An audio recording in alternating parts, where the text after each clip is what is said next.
Hi, everyone, and welcome to episode 2 of the Peach County Podcast. Let's Today, go. Hey, let's go. It's definitely Matt Ryan's, game to lose for sure. today we're welcoming a newcomer to the podcast, and Eric Evans. He's Jemison High School's leading rusher and rushed for over 2,000 yards his senior year. Would you like to say anything, Eric? Eric, currently 6-4 in our fantasy league. Just moved into third place.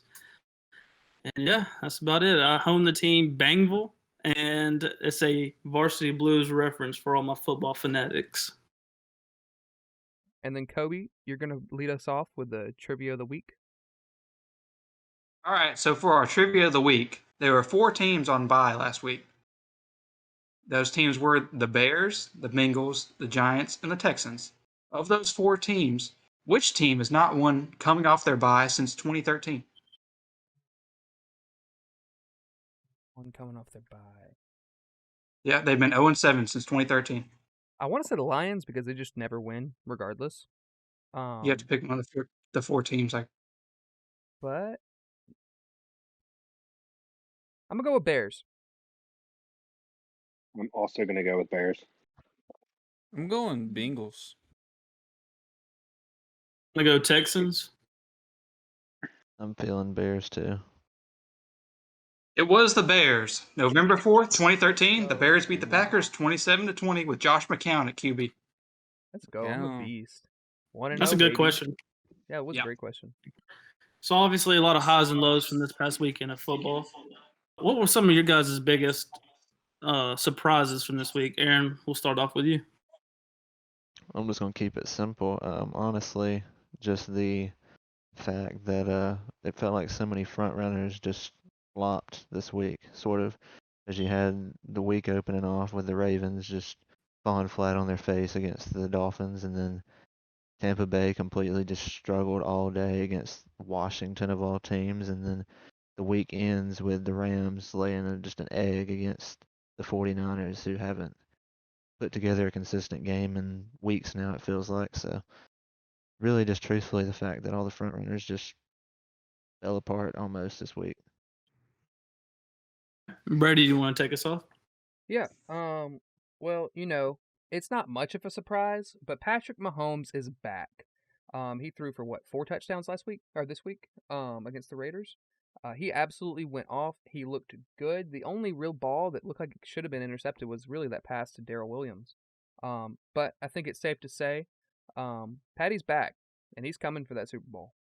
Also, the 49ers, I think when they're clicking, they're going to be a problem for NFC West teams. They looked amazing Monday night against the Rams. The defense was firing on all cylinders. The offense looked like it could move the ball up and down the field, especially with Debo taking rushes out of the back. I think he actually had a rushing touchdown, which is you don't see that in wide receivers at all. He's looking very versatile. The offense looks fresh. Kittle's back and healthy. And another surprise that's really not a surprise is the Pats are contenders again. I really think they are. But, I mean, who could have doubted Bill Belichick? When he takes a quarterback in the first round, you know it's going to pan out. And so far it has. And they're looking like a dark horse out of the AFC. And probably by far the biggest surprise this week for me was that Packers defense. That Packers defense is playing at an elite level these last few weeks. I mean, they only gave up 9 combined total fantasy points to DK Metcalf and Tyler Lockett. They look insane. Definitely don't disagree with that. Kobe? Surprise of the week was Jacoby Myers. He only put up 14.9 fantasy points, but he got his first receiving touchdown of his entire career. For those of you that don't know, he has the NFL record for receiving yards without a touchdown with 1,522 receiving yards. So let's hope he can break more records, and that was my surprise of the week. That was definitely a surprise. It's definitely good for him to finally get a touchdown. Yeah, Awesome finally. moment. Noah, what do you got for us? I went a little more player specific than team specific this week. My first big surprise of the week was Christian McCaffrey's workload coming off of his injury. I mean, he had 13 carries for 95 yards. He had 10 receptions. That's crazy. Cam kind of stole some of his touchdowns, but it's looking good for Christian McCaffrey, and the workload is going to get better. I also have Russell Wilson. If you watched last week, I said Russell Wilson was going to be Boom Player of the Week and be the best quarterback of the week. I mean, I got right here. He went 20 for 40, 161 yards and 2 interceptions. That is rough. And like Brady said, the Packers defense is playing at an elite level. So those were my surprises of the week. And what do you guys think more of on the Russell Wilson situation? Is it, you think, still a lingering issue or with the injury, or did he just perform very poorly? I think it's more of like he's not used to missing weeks in the middle of the season. And they just out of rhythm a little bit. I think eventually they will pick it back up. Because you just gotta trust in Russ. You gotta let him cook, and I think they will pick it back up. I don't think it's much of a funk. Zach, what do you got for us? One of my surprises of the week was Darrell Williams. He put up like 29.9 fantasy points in our league. But for some comparison, he had 9 receptions for 101 yards and a touchdown, compared to Tyreek, who had 7 receptions for 83 yards. He had 2 touchdowns, though. And Kelsey, who had 8 receptions for 119 yards. So in that game, Darrell was second best receiver on the team in terms of yards. And he mossed on that defender in the end zone to get that touchdown. And Yeah, that was a great catch, for sure. yeah, it really was. He had to come back to the ball a little bit. And my second surprise of the week is how bad the Steelers-Lions game was in overtime. I think that might be some of the worst football I've ever seen in my entire life. So the Lions got the ball first. Steelers forced them to punt. Then Deontay Johnson gets a big.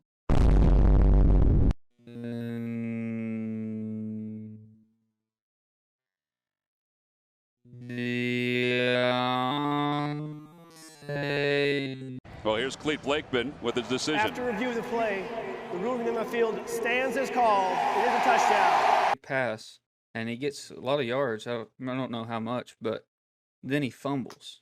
Lions get the ball back, drive down, miss the game-winning field goal. Then the Steelers get the ball back. The first snap goes over Mason Rudolph's head.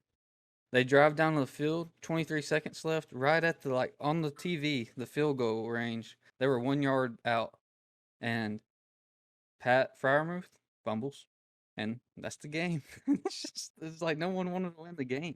It was horrible. And I also heard after the game, in an interview, Najee Harris talked about not knowing that you could tie in the NFL. Yeah, what do you guys think of that? I mean, we're 6 guys from Chilton County, Alabama, and I'm sure we all know that you can end in a tie. Yeah. So what do you think? He's an NFL player, NFL star running back, very great player.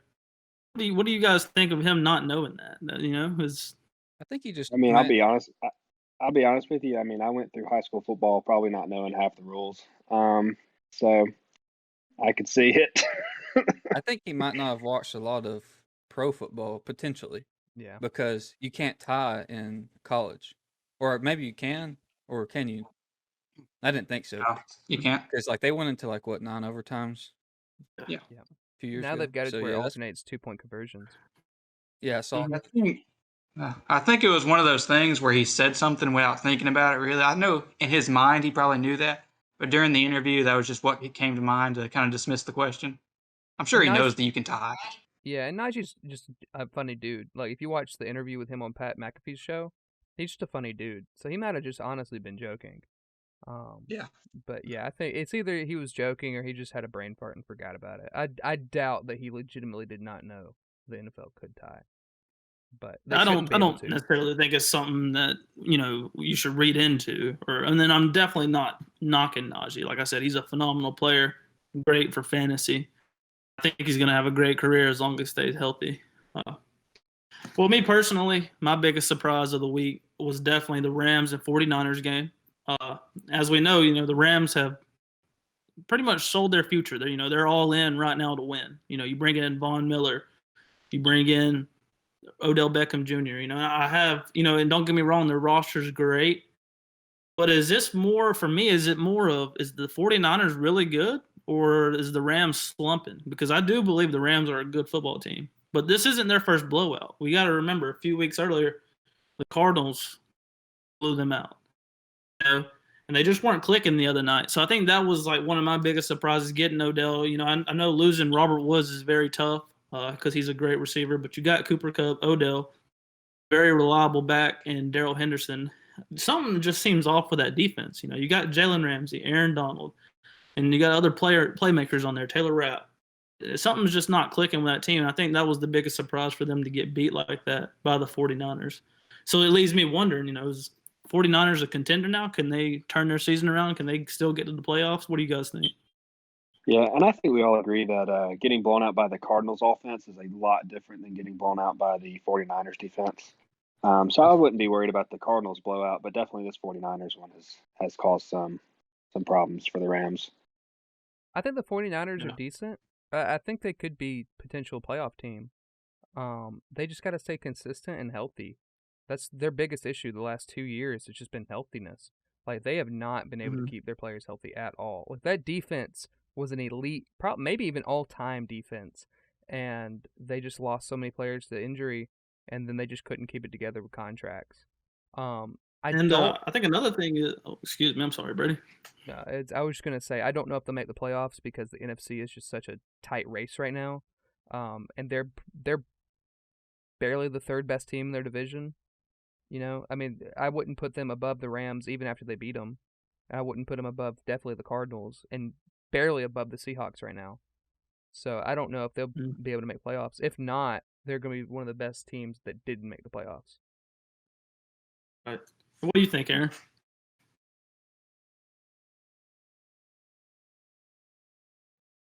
Just kind of indifferent on it, really.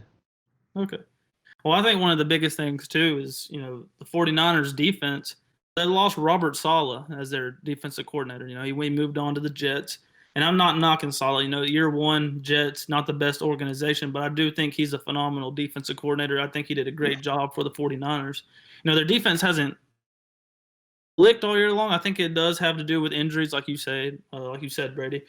They definitely put on a great performance in that Monday night game. I was definitely shocked about it. And I don't know. I don't want to look into it too much with the Rams because I still think they've got one of the top rosters in the league. And their offensive firepower, you know, I think they've got the firepower there. They're just something's. I guess we'll see if they'll figure it out. The next question for you guys is, you know, we got a lot of boom and bust candidates, and I would like to hear your guys' input. We'll start off with you, Zach. Who's your boom and bust players going into this week's fantasy matchups? Okay. So for my boom candidate, or potentially two, well, Hunt's been ruled out, so my boom candidate for the week is Nick Chubb. They're playing the Lions this week. Najee just hung 105 yards on them. So I think even with a better O-line, I think Nick Chubb will do some damage against that weak Lions defense. And my bust player of the week, I got James Robinson, unless he gets most of his points in garbage time.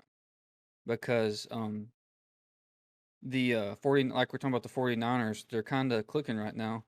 And that's who the Jacksonville's playing this week, and I think they held Henderson to 31 yards Monday night. So we'll have to see. Unless, like I said, unless he gets his yards or points in garbage time, I think he might put up less than 10. And what do you got for us, Noah? Who's your boom and bust candidates this week? So for my boom player of the week, I got Patrick Mahomes. He looked great last week. Amazing. I think the real issue he's been having is that he's been going for boom plays. I think that's what's been a little bit of the problem, and with the interceptions and things like that. If you're slinging the ball, there's a chance you're going to get intercepted down the field. He looked really good this past week, mainly because, I mean, if you look at it, Darrell Williams, like Zach mentioned, had 9 receptions for 101 yards. throwing to a running back, you're not throwing down the field. You're throwing dump offs, trying to get first downs. He did really good being a game manager, getting those first downs and leading to touchdowns. He's got a game with the Cowboys this week. I think it's going to be a shootout. I got Patrick Mahomes as my boom pick of the week. Also, just as a little side note, I got Tom Brady. After last week with the Washington, you don't want to be on Tom Brady's bad side, and I'm unlucky for the Giants. I think Tom Brady's going to take out his anger on them this week. For my bust player of the week, going against Zach, I actually have Nick Chubb. The reason I chose Nick Chubb was mainly because if Baker's out, it's going to be rough for the Browns offense. It's rough for the Browns offense even with Baker right now, especially with playing the Lions. They could possibly be up, and D'Ernest Johnson looks good, and I look to see D'Ernest Johnson get a little more touches, especially in a blowout. And with Chubb coming off of COVID and hurt, they might not be inclined to play him as much as normal. Okay. Kobe, what do you got for us?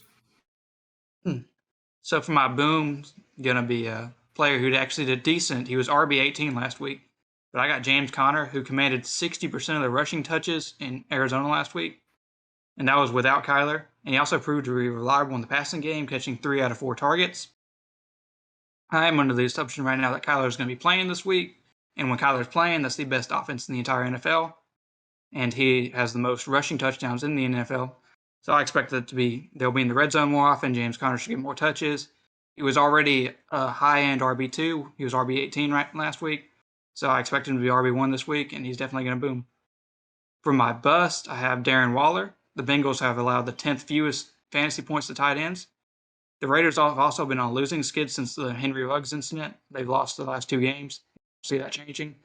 The Bengals just actually got off their bye week, so they've had an extra week to prepare, and they also look the part of a playoff team. They will probably focus defensively on stopping Darren Waller, as he is the offensive weapon that the Raiders have. Okay. Also, potentially, Tom Brady could bust this week, as it's kind of a interesting statistic that the Buccaneers are 1-3 without Antonio Brown this year.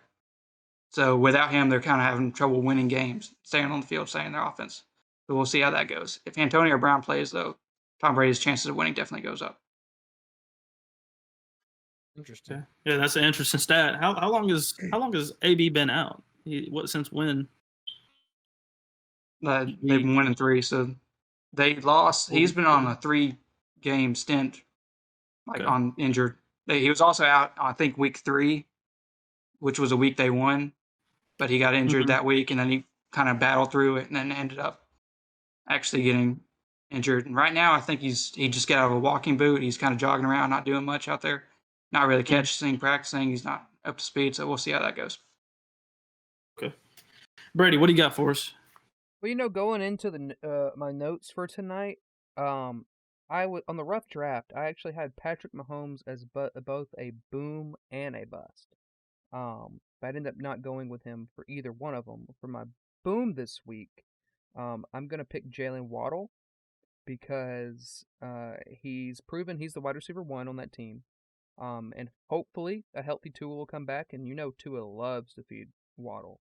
In fact, I think he's leading the league in receptions for a rookie, and I think it's actually a record. But regardless, and he's playing against a very banged up Jet secondary, and I think that's just going to be a recipe for success. Because he's already getting 10 targets a game, and if you're in a league that counts punt return yards, he gets those too. So he's looking like a big boom to me. For my bust, I'm actually going to go with Justin Jefferson. He's playing against the Packers this week, and I mentioned earlier that they look like they have an elite defense. Best defense in the league right now. Maybe not the most star-studded, but definitely playing the best right now.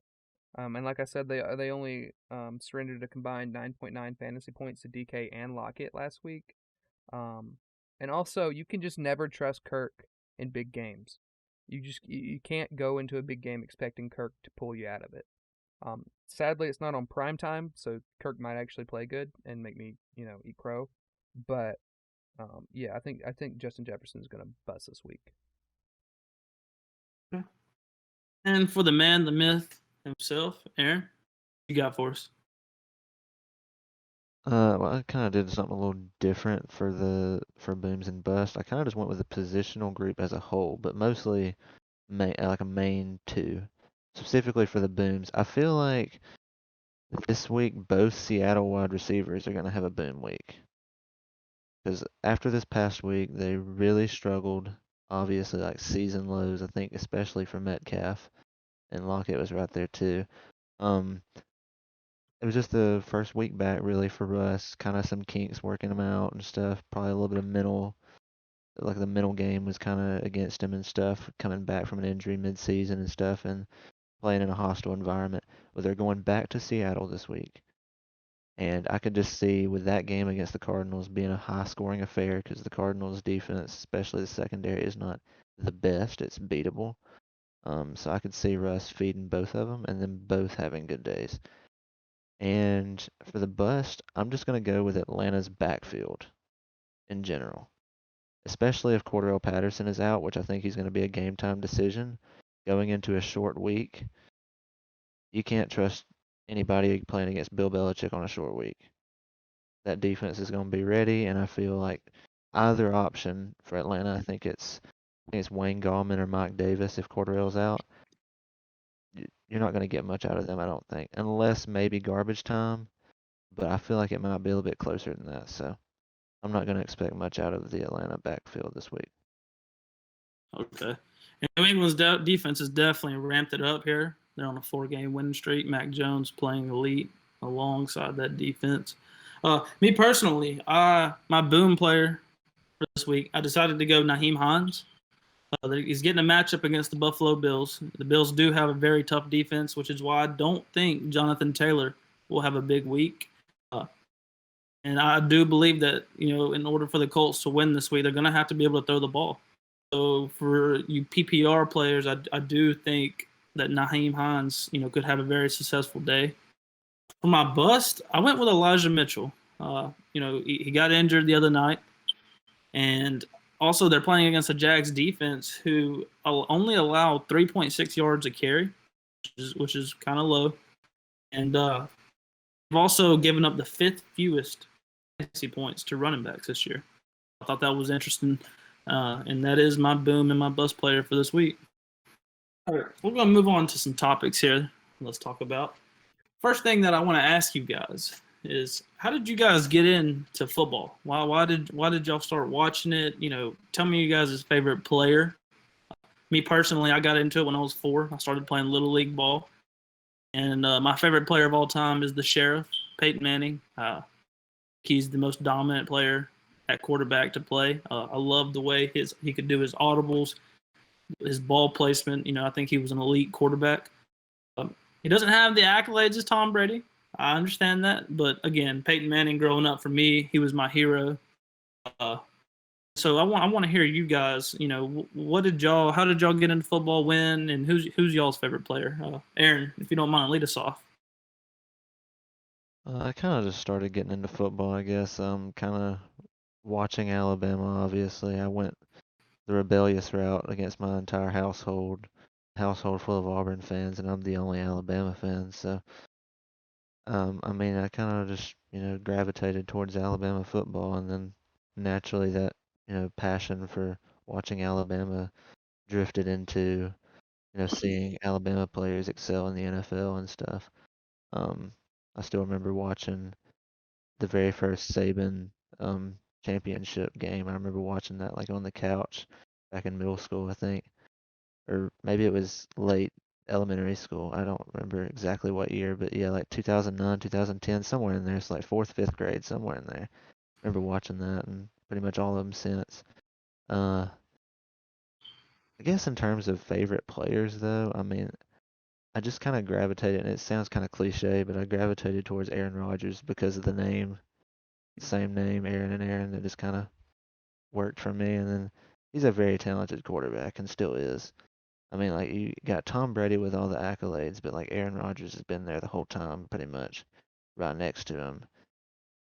I mean, yeah, he didn't have the accolades, but Aaron Rodgers has just got a cannon for an arm if he wants to just air it out. And Green Bay's always decent, so that helps too. I can definitely see that. Respectable opinion. And Brad, let me hear you. Well, I got into football as a kid, mainly because of my dad.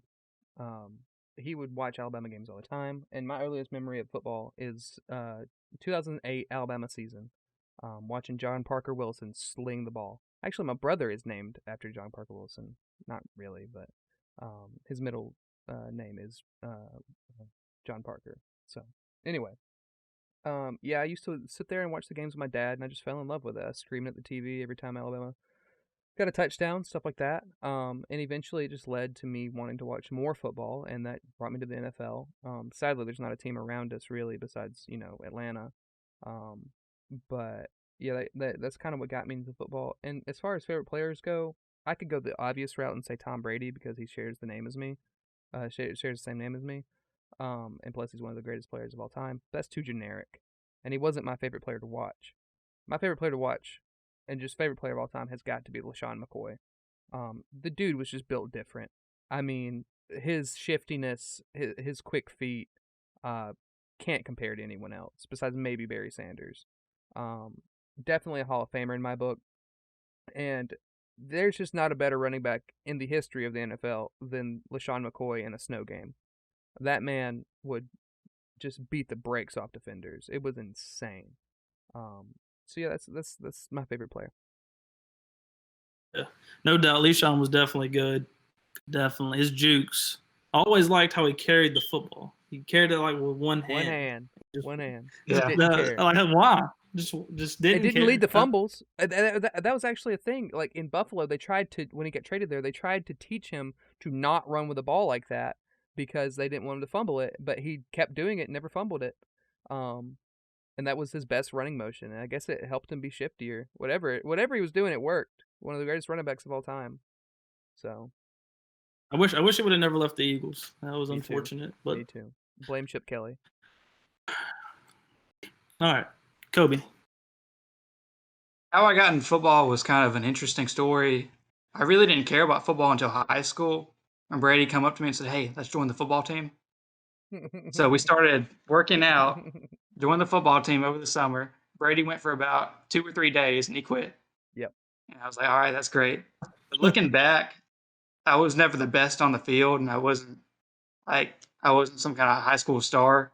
But looking back, you don't teach your kids, you don't get your kids to play football to teach them to how to play football. No one really cares in real life about your 3-point stance or how well you block. You teach them so they can learn valuable stuff like teamwork, discipline, stuff like that. And also going into that, I made a lot of friends. I started hanging out with you guys more, and which led to the fantasy thing, the fantasy league. So it just all kind of came together.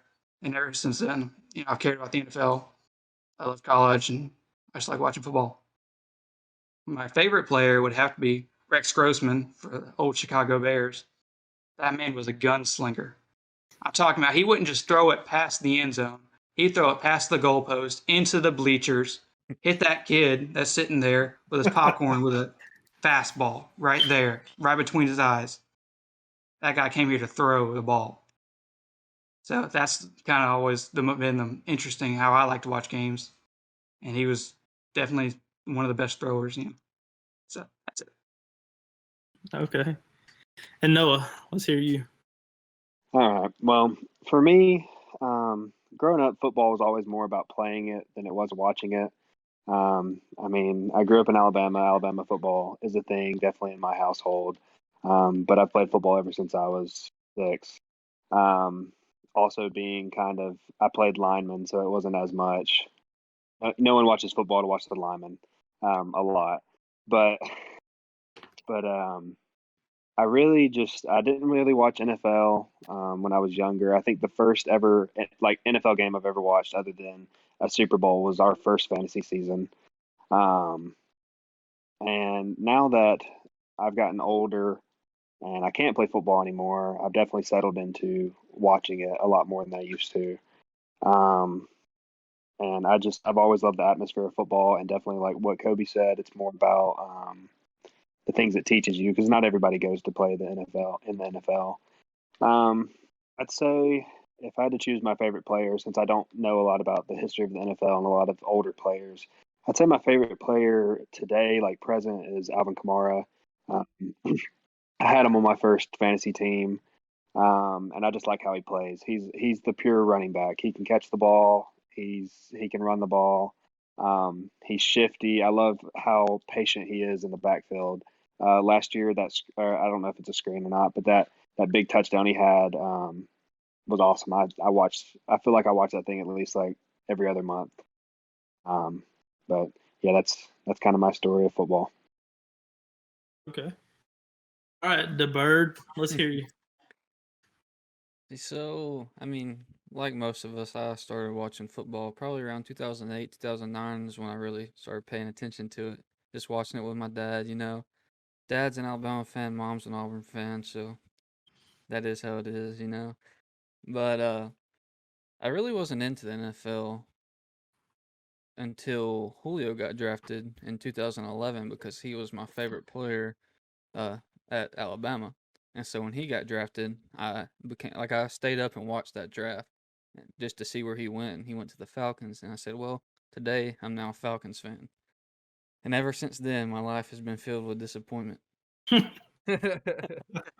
28-3. Yeah. Oh man.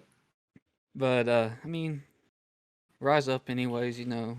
Go Falcons. Hey, Dirty Birds. Dirty Birds. The Dirty Birds, that's right. I'd have to say my favorite player is kind of cliche just because he played at Alabama, I guess. But I like Derrick Henry a lot. Me and my dad turned on high school football one day after school, and we see this guy. He's a foot taller than everyone, and they hand him the ball, and he scores every single time, it seemed like. And at the end of the game, he's getting interviewed, and he says he's committing to Alabama. And me and my dad looked at each other, and we're like, yo, this is going to be good for us. And so then, you know, he had a great career at Alabama, won the Heisman, won national championship or two. And I just like how dominant he is, you know. It seems like in today's game, it's gotten more of a, elusive passing game, and he still brings back that old school, like, just run you over type of football. And I love seeing, you know, Josh Norman getting stiff armed to the next dimension, you know, off his feet with one arm. So yeah, that's my little story and my favorite player. Derrick Henry is a beast. I don't think anyone can doubt that. He does bring that old school, you know, physical. You know, we see a lot of the whole air raid passing. You know, you got the Mahomes of the league. You know, you got Aaron Rodgers, Tom Brady. But it's still fun to see, you know, smash mouth football with Derrick Henry. You know, he runs hard. Definitely fun to watch. But even when like he runs over people, he still outruns corners and safeties. It's crazy. It's crazy. At one point, he doesn't look fast. That's the thing. He doesn't look fast when he's running, but yeah, he moves. To be that size, that he moves. And like he doesn't look like he's agile at all. He looks like he's constantly standing up straight and running. Yeah. He just shifts through the holes so well. It's insane. Like if you watch it from the all-22 camera, his vision is just crazy. And especially since he's been so big his whole life that he could have just ran over everyone into the NFL. But he is a spectacular player. Forgot to mention this. I think he has, I'm not saying he is, but he has potential to have one of the greatest careers in running back in the NFL, in my opinion. He wouldn't have got hurt this year. He would have broke so many records. It's not that I want to debate that because I do think he's an excellent running back. My thing is with him, though, it's scary to see, you know, he suffered a pretty serious injury. When this happens to running back, typically, you know, they go downhill from here. I know Adrian Peterson, you know, he tore his ACL, but that next year he won MVP. I mean, or did he win the MVP? I don't know if he won MVP, but he ran for 2K. What year did he get hurt? 2K. He won the MVP in 2000. He also carried that team to the playoffs. Christian Ponder was their quarterback. So, yeah. No, Adrian Peterson was their team. It was like you in high school. Yeah. But Derrick Henry literally he just broke a bone in his foot. I don't think it's going to be that big of a deal. Yeah, but with any kind of running back, any kind of running back, you always see them get hurt once, and then it's just, injury after injury after injury. Look at Le'Veon Bell. I mean, he was. Bones are different. Bones grow back stronger.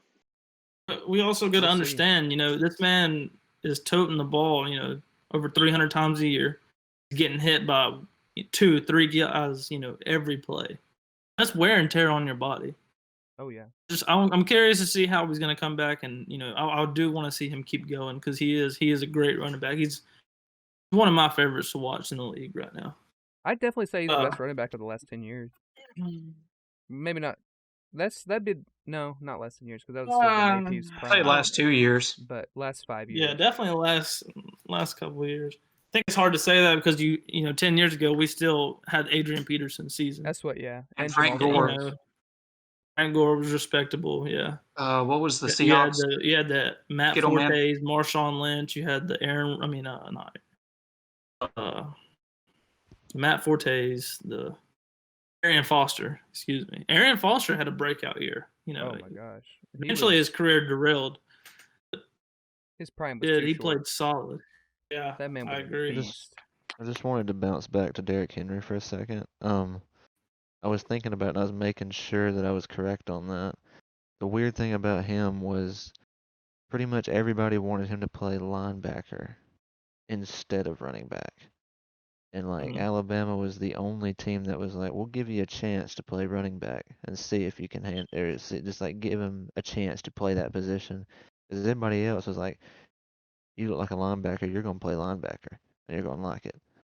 It's just interesting that none of this could have ever happened for him if he'd have been recruited as a linebacker and played as a linebacker. Okay, but imagine him at linebacker though. That would be He'd still be scary crazy sight good. too, because he's still a big dude, and he's fast. That's a scary sight. Now I don't It's know just how well his interesting. fundamentals would transfer, but In an alternate timeline, he's playing linebacker and anchoring the defense instead of anchoring the offense for the Titans. I think there's a stat. He's like the only player ever, I could be wrong, to have 2,000 rushing yards in high school, college, and in the NFL. so I think I saw that too. Interesting. Hi, sorry to cut the podcast short. We ran into some technical difficulties and ended up not recording the last half of the podcast. We discussed OBJ and how his future with the Rams could unfold and how it may revitalize his career. We also started talking about Urban Meyer and if he's going to be the head coach for the Jaguars in the next few years, or if not, then who will be. We also did our weekly pick'em, and keep in mind that at the end of the year, the winner of the pick'em gets their dinner paid for at our fantasy football championship dinner. This week's pick'em results will be right here, and on our TikTok. You'll be able to follow that at Peach County Podcast on TikTok. Link will be in the description. You can follow our Instagram, Peach County Podcast. That'll also be in the description. And thanks for watching. Please like, subscribe, comment. Anything to help us out. Appreciate it. Have a great day.